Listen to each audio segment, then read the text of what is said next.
L'homme ne vit pas seulement de pain, il a d'autres fins à nourrir, faim de tendresse, de reconnaissance, faim de vérité, faim émotionnelle, affective, intellectuelle. Il n'est pas qu'un ventre, mais aussi un cœur et une intelligence. Certains ont le ventre plein, mais meurent de faim dans d'autres domaines. L'homme a faim d'amour, de poésie, de beauté, de connaissance, de reconnaissance. Mais ce ne sont peut-être pas encore ces faims-là que Yeshua demande à Dieu de nourrir, car elles ne nourrissent que l'homme mortel, elles ne font qu'engraisser son futur cadavre. Elles ne nourrissent pas en lui la vie éternelle, le je suis essentiel. Yeshua dit à ce propos des paroles étonnantes. Travaillez non pour la nourriture périssable, mais pour la nourriture qui nourrit en vous la vie éternelle, celle que vous donne le Fils de l'homme. Jean 6, 27. Il nous faut donc travailler non seulement pour gagner notre pain quotidien, non seulement pour grandir, mais il nous faut encore travailler pour nous éveiller à une dimension de la vie qui ne naît ni ne meurt, à l'incréé que l'Évangile appelle la vie éternelle. Qu'est-ce qui peut nourrir en nous cet éveil à une autre dimension de l'être? Le silence sans doute, la prière, la contemplation.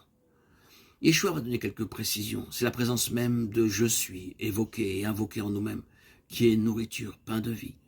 Et cette nourriture n'est pas seulement la manne donnée aux anciens Hébreux dans le désert. Cette nourriture-là, comme les autres, ne faisait qu'entretenir l'être pour la mort. Je suis est le pain de vie. Vos pères ont mangé la manne au désert, ils sont morts. Si quelqu'un mange de ce pain, il vivra éternellement. Le pain que je donnerai, c'est ma chair pour la vie du monde.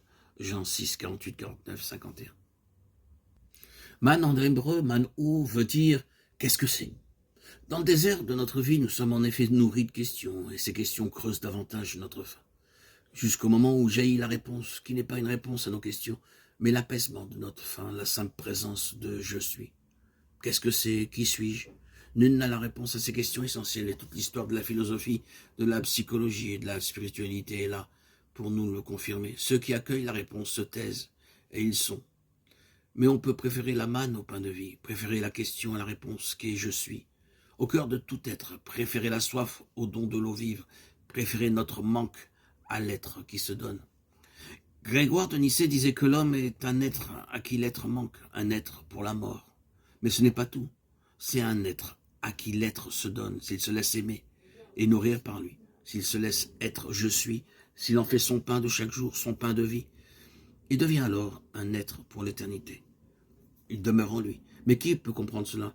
Qui sait ce qui peut vraiment apaiser le désir et la faim de l'homme? Je suis est le pain de vie qui vient à moi, n'aura jamais faim. Celui qui est sûr de la vérité, qui est en moi, n'aura jamais soif. Mais je vous l'ai dit, vous me voyez et vous ne croyez pas. Jean 6, 35, 36.